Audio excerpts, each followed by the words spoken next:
नमस्ते, मैं हूँ रवींद्र गौतम और आप देख रहे हैं ब्लंटली स्पीकिंग और हम चर्चा करने जा रहे हैं कि अगले सप्ताह शेयर मार्केट कैसा रहेगा। अगले सप्ताह यानी कि 23 फरवरी से लेकर 27 फरवरी तक और ये विश्लेषण हम सुभाष जी के साथ करते हैं। और लेकिन उससे पहले हम ये देख लेते हैं कि पिछले सप्ताह क्या-क्या हुआ। सोमवार को मार्केट खुलेगी और आज अभी हम शनिवार की रात में 12:15 साढ़े 12 बज रहा है, 12:20 हो रहे हैं यानी कि संडे हो गया है। अगर इंग्लिश कैलेंडर के हिसाब से देखें तब हम ये रिकॉर्डिंग कर रहे हैं। अब क्या-क्या घटनाएँ हुई हैं, ये थोड़ा-सा नज़र डाल लेते हैं। पिछले सप्ताह आपने देखा मार्केट में बहुत ही ऊपर और नीचे रहा। 3-4 दिन आपको एक तरफ मार्केट दिखाई दिया और फ्राइडे को एक तरफ चला गया और फ्राइडे के बाद जो ट्रंप की दादागिरी एक बार चल रही थी टैरिफ को लेके, उसके ऊपर सुप्रीम कोर्ट ने लगाम लगाई, फैसला दिया और ट्रंप ने टैरिफ लगाए थे, उनको एक तरह से बताया कि अवैध हैं, उनके पास कोई अधिकार ही नहीं है। लेकिन ट्रंप ने सुप्रीम कोर्ट के फैसले के बाद फिर नया एक वो लगा दिया है 10% का tariff all over the world सभी देशों के लिए। तो मैं एक तरफ ट्रंप को लेके पीछे हम लोगों ने कई बार कहा कि भाई ट्रंप का दिमाग खराब हो गया है, मैंने कहा, खुद कहा। लेकिन मुझे अब ये लगने लगा है कि ट्रंप का दिमाग-विमाग कुछ नहीं खराब हुआ है और ट्रंप जैसा लीडर मुझे लगता है कि ना के बराबर दिखाई देते हैं। ट्रंप एक ऐसे शख्सियत के रूप में मुझे पसंद आने लग गए हैं कि वो कभी हार ही नहीं मानते हैं। किसी भी दम पे नहीं वो टिकते हैं कि कहीं पे वो हार रहे हों। मुझे उनका एक दृश्य भी याद आता है जब एक चुनावी सभा कर रहे थे और एक किसी स्नाइपर ने शूट किया था और कान के को गोली छूते हुए चली गई थी, खून निकल गया था। तब भी उनकी जो बॉडी लैंग्वेज थी, भाव भंगिमा थी, वो भी कहीं डर की नहीं थी। मतलब एक ब्रेव व्यक्ति की थी। तो ऐसी स्थिति में आगे क्या होगा, सोमवार को बाजार किस तरह से खुलेगा, क्योंकि पहले जब सुप्रीम कोर्ट का फैसला आया कि भाई ट्रंप के जो टैरिफ्स हैं वो सब अवैध हैं, इनवैलिड किए जाते हैं, उनके पास कोई अधिकार नहीं है, तो मुझे ऐसा लग रहा था मार्केट सुबह बहुत ही तेजी से गैप अप होने वाला है। लेकिन अब फिर जब ट्रंप ने 10% का लगाया है तो क्या मिक्स एटीट्यूड मार्केट का रहेगा, क्या चीजें होंगी वो मैं सुभाष जी से समझूंगा। लेकिन सुभाष जी से पहले आज मैं ये भी समझना चाहूंगा कि वो ट्रंप को किस तरह का नेता देखते हैं, क्योंकि ट्रंप ने अगर आप देखें कहीं ना कहीं वो लगातार खबरों में बने रहते हैं। हर हफ्ते 10 दिन में 15 दिन में कोई ना कोई ऐसा डिसीजन ले लेते हैं, किसी ना किसी कंट्री के साथ वो युद्ध छेड़ देते हैं, कोई ना कोई पंगा ले लेते हैं, तो वो पूरी तरह से खबर में बने ही रहते हैं। तो ये मैं यहाँ पे आज सुभाष जी से भी समझूंगा कि सुभाष जी ट्रंप को किस तरह का लीडर देखते हैं और क्या वे इस तरह के लीडर्स अपने देश के लिए कुछ अच्छा करते हैं या खराब करते हैं। सुभाष जी, आपका बहुत बहुत स्वागत है। बहुत बहुत धन्यवाद रविंदर जी। पूरी आपने भूमिका बना दी है और सभी व्यूवर्स का भी बहुत बहुत धन्यवाद जो मुझे फॉलो करते हैं। जी देखिए, पहले तो मैं आपका ये जो भूमिका बनाई है थोड़ा सा उस पर रोशनी हाँ, डालता बिल्कुल। हूँ। ट्रंप के विषय में आप क्या सोचते हैं, मैं ये जानना चाहता हूँ, दर्शक भी जाने। देखो, डिसीजन सुप्रीम कोर्ट ने रिवर्स कर दिया। जी 175 बिलियन यूएस डॉलर इनका कलेक्टेड है, जी जो इनको रिफंड करने का नौबत आ गई है। जी ठीक है ना? तो और जैसे आपने बताया कि 10% वो उन्होंने इम्पोज भी कर दिया है ग्लोबल जी टैरिफ, है ना? कि भाई अब जो एग्री अब इंडिया के साथ बड़ी पेक्युलियर सिचुएशन है, क्योंकि इंडिया का एग्रीमेंट साइन भी नहीं हुआ है, लेकिन हम्म कमिटमेंट हो गया कि भाई ये मोटी-मोटी बातें डिस्कस हो गई। अब इंडिया इसको साइन करता है तो इंडिया पर रेट जो है जो 18% रेट एप्लीकेबल होगा। हम्म और जब तक ये साइन नहीं होता है तो ये 10% का रेट एप्लीकेबल होगा। तो अब इंडिया के सामने एक पोजीशन बड़ी पेक्युलियर बन गई है कि वो तो बार-बार कह रहे हैं कि India should remain committed with their agreement, और वो 15 मार्च जैसे एक्सपेक्टेड था कि वहां तक साइन हो जाना चाहिए। तो अब क्या सिचुएशन बनती है, या अब इंडिया गवर्नमेंट क्या स्टैंड लेते हैं, अभी क्लैरिटी नहीं है।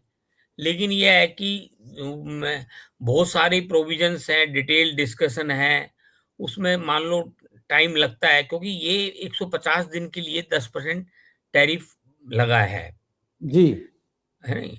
और इसमें भी कई प्रोविजन है, जैसे स्टील, एल्युमिनियम, कॉपर, इस पे हाई रेट के ऊपर टैरिफ लगा रखा है पूरे वर्ल्ड के ऊपर, अंडर सेक्शन 232 बोलते हैं इसको। उसके अंदर इनके पास प्रोविजन है नहीं, नेशनल सिक्योरिटी 232 के। या 122? नहीं, 122 में तो 10% लगा है। हाँ। 232 में 50% ऑलरेडी लगा रखा है। ओके। 122 में तो 10% अब लगाया जी। है ना, ग्लोबल टैरिफ।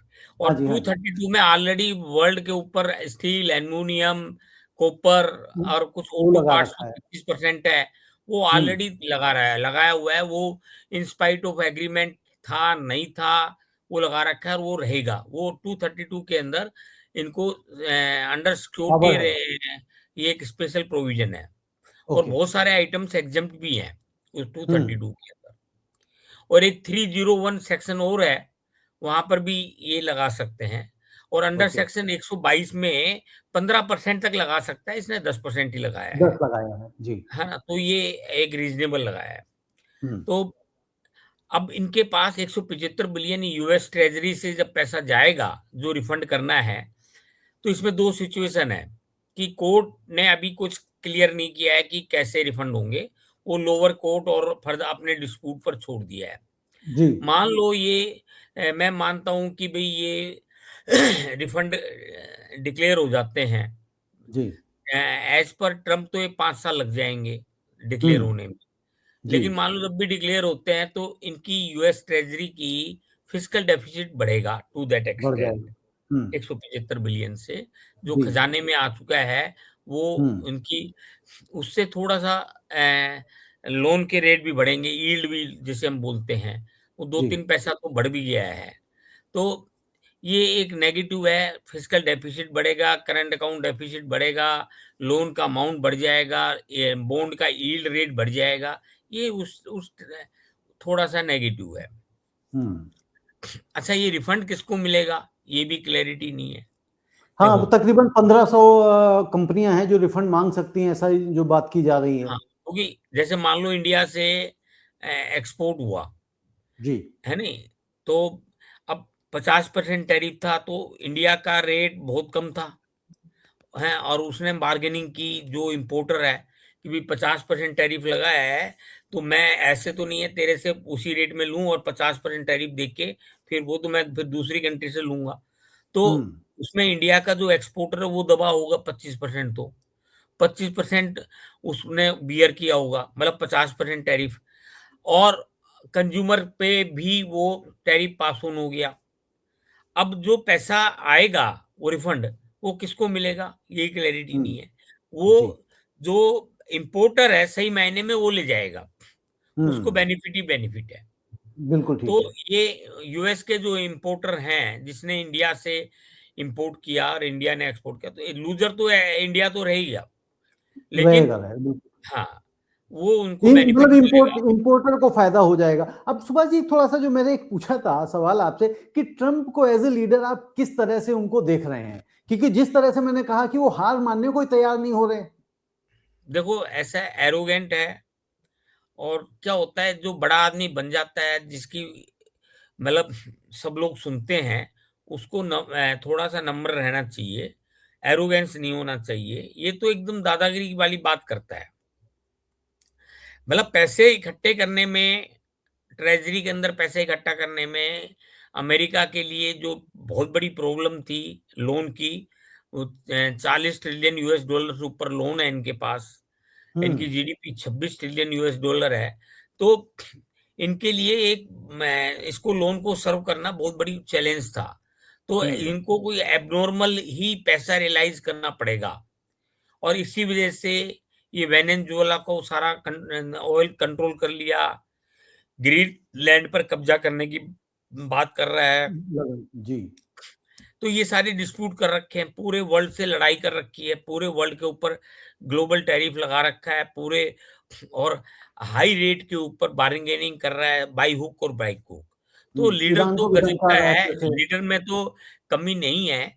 थोड़ी सी ये है कि ये एरोगेंसी नहीं हो, और बहुत सारे मामले डेलिकेट से निपटते हैं, वो उसको शो करनी पड़ती है, वो इसमें नहीं है।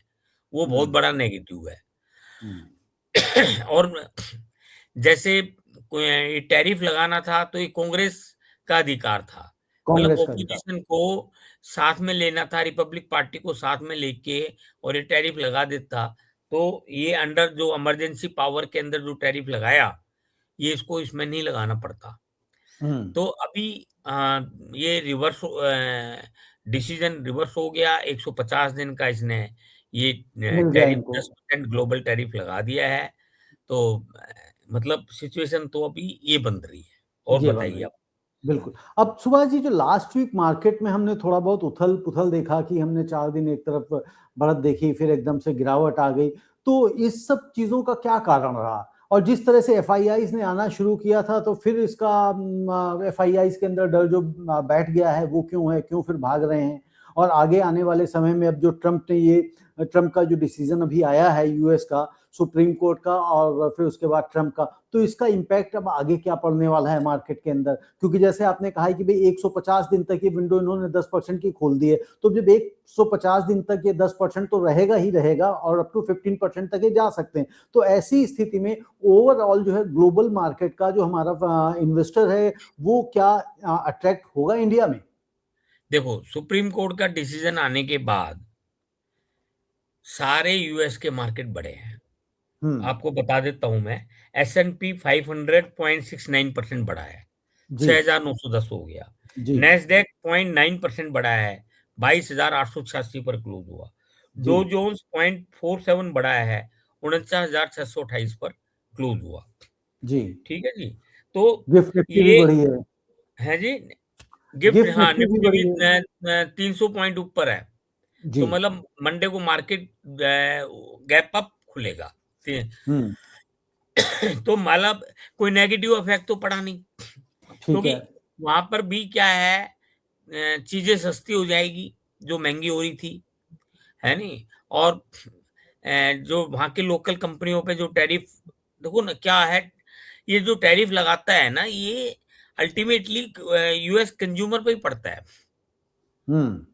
भाई जिस तो कंट्री बिल्कुल पे वही सी टैरिफ, बात है, अल्टीमेटली तो हाँ, कंज्यूमर को ही पे करना है ना। हाँ जी, तो जिसके ऊपर लग गया उसका तो मतलब क्या है कि उस कंट्री, जैसे मान लो किसी कंट्री को फेवर करना है तो कम टैरिफ लगा देंगे, तो हम्म। उस कंट्री पे, लेकिन वो अल्टीमेटली पे तो वो कंज्यूमर को ही करना पड़ता है, वहाँ यूएस के कंज्यूमर, एग्जैक्टली। एग्जैक्टली। है ना। एग्जैक्टली। हाँ, अब सुभाष जी, इसमें ये बताइए कि जैसे मैंने कहा कि भाई जो इंटरनेशनल हमारा जो इन्वेस्टर्स हैं, यानी कि एफआईआईज हैं, उनके ऊपर किस तरह का प्रभाव पड़ेगा, और वो अब हमारी इंडियन मार्केट को किस तरह से देख रहे हैं? देखो जैसे मैंने बताया कि गिफ्ट निफ्टी तेज है, तो हम्म। मार्केट तेज खुलेगा तो इसका इम्पैक्ट तो नेगेटिव नहीं रहा, ये जी। इसके, है ना, रिवर्सल से। और जो एफपीआई है वो उन्होंने सेलिंग ही की है ना। हम्म। 638 करोड़ का पूरे वीक में सेलिंग हुई है उनकी। जी। और डोमेस्टिक इंस्टीट्यूशन की 6,884 करोड़ की बाइंग है। तो उनकी हम्म। सेलिंग तो अभी चल ही रही है। और बेसिकली वो यही है कि जब तक अपना, जैसे थर्ड क्वार्टर में निफ्टी 50 के अंदर जो प्रोग्रेस हुई है, वो 8% के करीब बढ़े थे, है ना, कॉर्पोरेट के रिजल्ट्स, जो कि नॉर्मल से ज्यादा 10-12% बढ़ते थे उससे कम है। लेकिन हम्म। ये जो बीएससी 500 है, ये 10-12% बढ़े हैं, तो ये एनकरेजिंग है। तो मतलब दोनों फिगरें थोड़ा सा कंफ्यूजिंग आई हुई है। जी। और fourth quarter should be good, ये एस्टिमेट किया हम्म। जा रहा है कि जीएसटी रैशनलाइजेशन का भी इम्पैक्ट पॉजिटिव रहेगा, टैक्स का भी पॉजिटिव रहेगा। और तो लेकिन बाकी, सुभाष जी, देखिए, हम लोग एंटिसिपेट तो करते हैं कि भाई ये वाला क्वार्टर अच्छा होगा, जैसे हम लोग सभी लोगों को लग रहा था कि Q3 के अच्छे रिजल्ट्स आएंगे, लेकिन उतने अच्छे रिजल्ट्स नहीं आए। तो अब इस बात की भी क्या श्योरिटी हो जाएगी कि Q4 के उतने अच्छे रिजल्ट्स आएंगे? Number one. नंबर टू, इस पे हम डोमेस्टिक वाले पे बाद में आते हैं, बट उससे पहले थोड़ा सा और ट्रम्प की बात कर लेते हैं। ट्रम्प का जो ये यूएस और ईरान का जो टसल चल रहा है, इसका क्या इम्पैक्ट हमारी मार्केट के ऊपर आ सकता है? तो यूएस ने अभी 10 दिन का टाइम और दे दिया, जी। है ना। और वहां पे पूरा प्रेशर बना रखा है कि वो न्यूक्लियर एग्रीमेंट कर ले, कि भी हम न्यूक्लियर नहीं बनाएंगे। तो उनकी तरफ से रेसिस्टेंस है। तो इनके पास कई तरीके हैं। एक तो ईरान के प्रेसिडेंट को ही मरवा दे, उस पे अटैक हम्म। कर दे, उसके बेटे हम्म। पे भी अटैक कर दे। और खामेन जो है, उसका गुरु है, नहीं, इस्लामिक गुरु, उसको भी मरवा जी। सकता है, उसके बेटे को भी मरवा सकता है। हम्म। डिप्लोमेसी से इनको चेंज कर दे गवर्नमेंट, कि हम्म। सो दैट कि ये, और नहीं तो पूरा जो इनके एटम वाले रिएक्टर्स लगे हुए हैं जहां पर ये सारा मैन्युफैक्चरिंग हो रही है, उसको ध्वस्त कर दे, सारी हम्म। पोजीशन खराब कर दे। तो मतलब, और कुछ भी नहीं करे, और डिप्लोमेसी से बात चालू रखे और प्रेशर बनाए रखे, तो हम्म। जब तक सॉल्यूशन ना निकले। तो लेकिन मोर लाइकली ये है कि 10 दिन का टाइम दिया है, तो ये भी वार नहीं चाहते, और यूएस के ऊपर भी बहुत सारी परेशानियां हैं। जैसे अभी यूएस सुप्रीम कोर्ट का डिसीजन आया, बहुत सारे एग्रीमेंट्स फाइनल होने हैं, उनको बातचीत करनी है। तो ध्यान एक तरफ नहीं हो, तो मतलब ये भी है कि इसको अभी ठंडे बस्ते में डाल दे। लेकिन मोर लाइकली अब देखो, क्योंकि क्रूड के प्राइसेज 71-72 ब्रांड से फिर वापस नीचे आ गए हैं 2-3, तो है नहीं। तो जी। ये देखो, मैं बता देता हूँ फिगर, कि 67.60 ब्रांड क्रूड आ चुका है, जी। 71-72 तक जाके। और क्रूड, जी। यूएस क्रूड जो है 62.81 आ गया है, क्लोज हुआ है। हम्म। हम्म। और गोल्ड सिल्वर भी बहुत तेजी मंदी अभी नहीं दिखा रहे। गोल्ड 1,56,953 पे है, सिल्वर 2,52,042 पे है, ये भी थोड़ा सा स्टेबिलिटी की तरफ है। हम्म। डॉलर बिल्कुल। इंडेक्स। सुभाष जी, इसमें जैसे एक चीज और, मैं अभी जैसे बात हाँ, कर रहे थे कि जो ईरान की बात कर रहे थे, युद्ध की बात कर रहे थे, यूक्रेन रशिया का युद्ध चल रहा है, ट्रंप ने वेनेजुएला के ऊपर हमला कर दिया, उसके प्रेसिडेंट को अरेस्ट कर लिया, ग्रीन और इसी तरह से आगे बढ़ते जा रहे हैं। क्या ये ट्रंप इतने जितने अग्रेसिव लीडर हैं, क्या इनकी वजह से किसी भी तरह या किसी भी वजह से आपको लगता है कि वर्ल्ड वॉर होने की संभावना बन सकती है? मतलब जिस तरह से इतना अग्रेसिव ये प्ले कर रहे हैं। देखो, वर्ल्ड वार कोई चाहता नहीं है। जैसे ये रसिया है, रसिया ऑलरेडी यूक्रेन के साथ फंसा हुआ है, सारी इकोनॉमी उसकी हिल गई हम्म। है नहीं। तो चाइना है, चाइना वो अपने, मैं उसके साथ वो जो कंट्री है उसके साथ में, क्या नाम है उसका, है नहीं। तो उसके साथ में उसकी इन्वॉल्वमेंट है, उस पर प्रेशर बनाए हुए है। तो वर्ल्ड वार होना तो मुश्किल लग रहा है। हालांकि एक बार कुछ पनडुब्बियां इन्होंने, रसिया ने भेजी थी अटलांटिक सी के अंदर, जी। यूएस के अंदर, और वो वहां पे उनको सरप्राइज कर दिया है। लेकिन वो प्रूव नहीं हुआ कि वो रसिया ने भेजी है नहीं भेजी, वो पकड़ में नहीं आई वो। हम्म। लेकिन वो एक सरप्राइज था। है नहीं, बाकी ये कहीं पर बहुत ज्यादा यानी आई कि भी मतलब नहीं अभी है। ओवरऑल अभी इतनी आसान और इतनी जल्दी नहीं लग रही, और इतनी जैसा कहा आसान आपने नहीं कि है हाँ, कि वर्ल्ड भाई वार हो चाहता जाए। भी हर कोई नहीं है, हाँ। और क्योंकि उससे नुकसान है बहुत सारे। बट चलिए, आज हमने ना ग्लोबल क्यूज की बहुत सारी बात कर ली, शेयर मार्केट के ऊपर के उसका क्या इम्पैक्ट पड़ रहा है। अब ये थोड़ा सा बताइए कि नेक्स्ट वीक जो है ना, हमारे कौन कौन से सेक्टर्स पॉजिटिव और निगेटिव दिखाई दे सकते हैं। और जैसा आपने पहले ही कहा है कि मार्केट गैप अप खुलेगा, रेंज में आपसे थोड़ी सी बात देर बाद लूंगा, देखिए, लेकिन थोड़ा सा सेक्टर्स के विषय में बताइए कि मैं कौन आपको कौन से सेक्टर्स सेक्टर्स के में बारे में पॉजिटिव। बताता हूँ। जी। पिछले week BSC small cap down था, जी। आधा परसेंट। मिड कैप जो है 0.35% पूरे वीक में बढ़ा। डाउन रहा है, लार्ज बढ़ा है। कैप 0.4% बढ़ा। जी। एनएससी 50 100 पॉइंट बढ़ा, मतलब हम्म। 25,571 पर क्लोज हुआ। जी। पीएसयू बैंक 5.5% बढ़े, अच्छे पीएसयू बैंक बहुत बढ़िया। तो ये अभी ये स्ट्रोंग लग ही रहे हैं। एनर्जी हम्म। इंडेक्स जो है 2.4% तेजी रहे। जी। एफएमसीजी सेक्टर जो है 1.7% तेज रहा। Hmm. Health care, defence, Nifty auto, I IT, नहीं, हेल्थ केयर एंड डिफेंस, ये 8% दोनों बढ़े हैं। और okay. Nifty auto, IT and media, ये जी। एक 1.3 से 2.5% गिरे हैं। आईटी काफी गिरा है। आईटी गिर रहा है काफी। जैसे कुछ शेयर 8-8% गिरे हैं, टीसीएस और ये। अच्छा, जी। निफ्टी बाइंग जो चल रही है बैंकिंग स्टॉक में चल रही है, फाइनेंसिंग से स्टॉक में चल रही है, पावर सेक्टर में चल रही है, और कुछ एफएमसीजी के काउंटर में चल रही है। हम्म। अभी है ना, जीडीपी का डाटा आएगा Q3 का, वो ओके। एक ऑब्जर्व करने वाली बात है नहीं। और यूएस के अंदर वो है कि भी जो इंटरेस्ट रेट 50-50 चांस है कि जून के अंदर थोड़ा-सा 25% कट हो जाए। तो हम्म। एक तो तो ये अगर अगर वो पॉजिटिव। कट होता है तो फिर एफआईआई हमारी तरफ मूव कर सकते हैं। करेक्ट। जैसे इंटरेस्ट रेट वहाँ कम होता है ना, तो एफआई का पैसा यहाँ आएगा। हम्म। और अभी कट नहीं हो रहा है तो वहाँ पे इंटरेस्ट रेट हाई बने हुए हैं। हम्म। और ये फिस्कल 175 बिलियन का भी प्रेशर रहेगा, तो इंटरेस्ट रेट थोड़ा-सा हाई रहेंगे, क्योंकि वो 175 बिलियन देंगे तो ये पैसा रेज़ करना पड़ेगा, वो हम्म। बॉन्ड के थ्रू, वहाँ फिर इंटरेस्ट रेट मेंटेन बढ़ जाएगा और हम्म। यहाँ घटाने के चांसेस कम हो जाएँगे, कम हो फेड रेट। जाएंगे, बिल्कुल ठीक है। अब सुभाष जी, तो पिछले सप्ताह की बात करें, अगर हम नेक्स्ट वीक देखें तो नेक्स्ट वीक में कौन कौन से सेक्टर में मूवमेंट हमें ऊपर या नीचे को देखने को मिल सकती है। देखो, आईटी सेक्टर काफ़ी नीचे गिर चुका है मेरे हिसाब से, क्योंकि आईटी में अभी जैसे इम्पोर्टेंट क्या चीज़ हुई है, एक पैक्स सिलिका के अंदर इनकी एंट्री हुई है।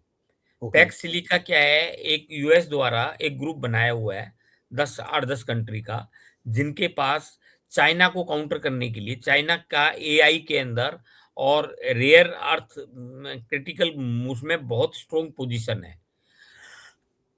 और वो डिक्टेट करता है 90% वो सप्लाई करता है वर्ल्ड को।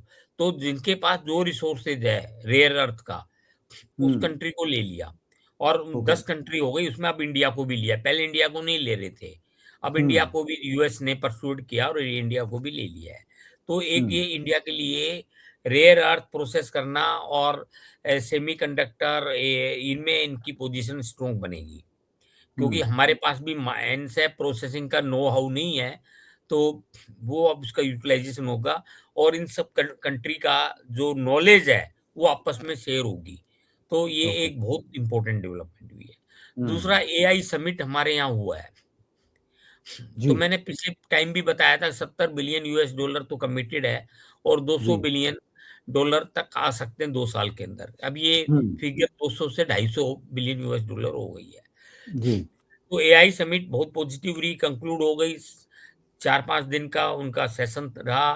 तो इंडिया के अंदर इतना बड़ा एआई का ये विश्लेषण हुआ है, कॉन्फ्रेंस हुई है, ये अपने आप में पॉजिटिव है। इंडिया फोकस में रहा है और इंडिया से बहुत सारे कंट्रीज है ना, वो अपना पार्टनरशिप करना चाह रहे हैं। तो हम्म। ये 88 कंट्रीज ने डिक्लेरेशन साइन किया है और 7 पॉइंट का एक एजेंडा बना है कि एआई को कैसे मतलब सभी के समाज के लिए, वर्ल्ड के फायदे के लिए कैसे यूज किया जाए। और एआई का मतलब ये नहीं है कि भई कोई सॉफ्टवेयर ही है। वो बड़ी-बड़ी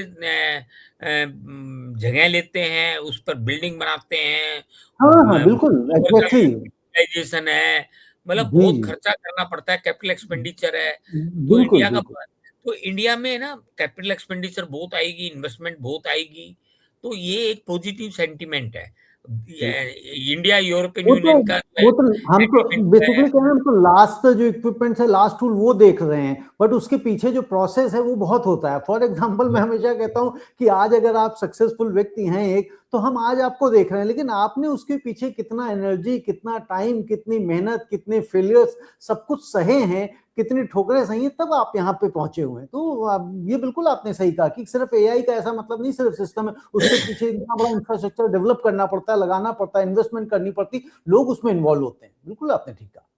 तो ये है ना, ये इन्वॉल्वमेंट है और बहुत बड़ा इन्वेस्टमेंट इंडिया में आना है। अभी ब्राजील के साथ इनका एग्रीमेंट हुआ है, तो 20 बिलियन यूएस डॉलर, अभी 15 बिलियन का है। तो वो लूला जो प्रेसिडेंट है, वो उन्होंने कहा है कि भी 20 बिलियन यूएस डॉलर का तुम इस साल ही कर सकते हैं, 27 तक। और 30 हम्म। बिलियन ट्रेड जो है यूएस डॉलर का 2030 तक कर सकते हैं। तो हर जी। कंट्री से हमारा एग्रीमेंट बनने से कमिटमेंट आगे बढ़ रहा है और ऐसे बहुत सारी फ्री ट्रेड एग्रीमेंट भी जैसे मैंने बताए थे। और अब यूएस से एग्रीमेंट होता है तो अनसर्टेनिटी खत्म होती है, नहीं होता है तो 10% का हमें टैक्स लगेगा, तो वो बेनिफिशियल वैसे है। तो मतलब अभी चीजें ठीक चल रही है, क्योंकि हम्म। यूएस सुप्रीम कोर्ट का डिसीजन फेवरेबल है वर्ल्ड के लिए, क्योंकि टैरिफ ओवरऑल कम हो गए हैं। तो बिल्कुल। ये और एआई में भी आई थिंक मुकेश अंबानी ने भी तकरीबन शायद 10 लाख करोड़ रुपए इन्वेस्टमेंट करने हाँ, की बात कही है। 7 साल में 10 लाख करोड़, बहुत मतलब लोकल इंडस्ट्री, ये हमारे जो आईटी इंडस्ट्री है, जिन्होंने फोकस नहीं किया था एआई को, अब वो कमिटेड हो गए हैं फोकस करने के लिए। हम्म और उनके टाई अप, जैसे इन्फोसिस का टाई अप एंथ्रोपिक से हो गया, तो ऐसे टाई अप बन रहे हैं, है नहीं? हम्म। बहुत सारे टाई अप होंगे और इनका आगे बढ़ना निश्चित है। निश्चित है, बिल्कुल ठीक है। अब सुभाष जी अब ये बताइए फाइनली कि जो नेक्स्ट वीक है, नेक्स्ट वीक में निफ्टी और बैंक निफ्टी को हम कहाँ देख सकते हैं? तो वो निफ्टी अभी मैंने कहा गैप अप रहेगा, तो 25,571 है, तो गिफ्ट निफ्टी हमारा 25,886 क्लोज हुआ है। जी। तो इससे ट्रेंड पता लगता है कि ये 25,800 के करीब खुल सकता है। हम्म। और तो 26,200 तक, क्योंकि 26,000 के ऊपर बहुत बड़ी सेलिंग ओके। है ना? तो 26,200 तक मैं समझता हूँ ये रहेगा, 25,200 नीचे में रहना चाहिए, इसके भी मतलब रेंज में छब्बीस रहना। हजार दो सौ 26,200 हमारा ऊपर का लेवल है और नीचे का आपने बताया 200 200 25,200। ओके, ठीक है। तो यानी कि मतलब एक तरह निफ्टी, से हम ये मान लें कि मार्केट एक बार को गैप अप खुलेगा, लेकिन फिर गैप अप होने के बाद तो उसको ऊपर सस्टेन करना थोड़ा सा शायद मुश्किल हो सकता है। हाँ, जब सेलिंग आती है ना, तो फिर वो नीचे आना शुरू हो जाता है। और बिल्कुल। निफ्टी बैंक जो है 61,172 पर क्लोज हुआ था, हम्म। ये 60,300 से 62,200 का रेंज है। 60,300 से लेके 62,200 तक का। करेक्ट। करेक्ट, ठीक है। तो यानी कि सुभाष जी निफ्टी जो हो गया है 25,200 से लेके 26,200 हुआ है। और बैंक निफ्टी आपने बताया है, एक बार बताइएगा दोबारा से, 60,000, 60,300 से 62,200, 60,300 से 60,300 62,200। से 62,200। 62,200। बिल्कुल ठीक है सुभाष जी। और मैं समझता हूं कि जैसा भी बाजार होगा फिर हम लोग नेक्स्ट शनिवार को फिर बैठेंगे और समझेंगे कि मार्केट कैसा रहता है।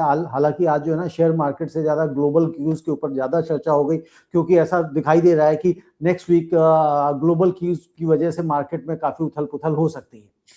तो धन्यवाद सुभाष जी, आपने रात में समय निकाला। अल्टीमेटली हम 12 साढ़े 12, अभी क्या समय हुआ है, 1 ही बज गया है, अभी तो 12:54 हो गए हैं जब ये हम लास्ट अपनी क्लोजिंग कर रहे हैं। तो दर्शकों, हमने अपना कमिटमेंट पूरा किया है और आप इस कार्यक्रम को देखें और बताएं कि ये कार्यक्रम आपको कैसा लगा। और इस कार्यक्रम में सुभाष जी से आप और क्या क्या सुनना और जानना चाहते हैं वह भी आप हमें कमेंट करके बता सकते हैं, ताकि हम सुभाष जी से उस पर भी ज्ञान ले सकें। सुभाष जी आपका बहुत बहुत धन्यवाद, नमस्ते। धन्यवाद जी रविंदर जी, सभी व्यूअर्स का भी बहुत धन्यवाद। व्यूअर्स थोड़े से बढ़ रहे हैं, अच्छा है। नहीं नहीं, बिल्कुल आपके कहते हैं ना ज्ञान को भी पसंद कर रहे हैं। और सबसे बड़ी बात है कि आप बहुत सारे बड़े जार्गन्स के साथ में नहीं बताते हैं कि लोगों को समझ ही नहीं आए कि भाई कहना क्या चाह रहे हैं। तो आप बिल्कुल आम आदमी की एक सरल भाषा में बताते हैं, तो वो लोगों को थोड़ा सा आसानी से और जल्दी से और सुविधाजनक रूप से समझ में आता है। तो इस वजह से भी लोग पसंद करते हैं। बहुत बहुत धन्यवाद। धन्यवाद जी।